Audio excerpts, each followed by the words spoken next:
সন্দেশখালির নামটাই সন্দেশের সাথে যুক্ত।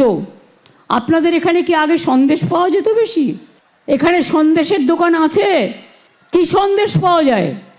ছানা কি ছানা পোড়া না ছানার সন্দেশ? সব জেলায় এক একটা বিশেষত্ব আছে এবং আমরা এখন নতুন মিষ্টি হাবও তৈরি করছি। সন্দেশখালিতেও আগামী দিন আমরা নিশ্চয়ই চাইব আরও সন্দেশের দোকান আসুক।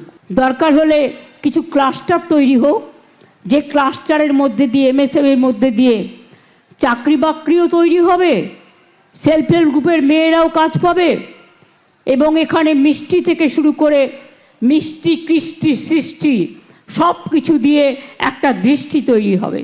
এটা মাথায় রাখতে হবে। সন্দেশখালি যেন পেছিয়ে না থাকে।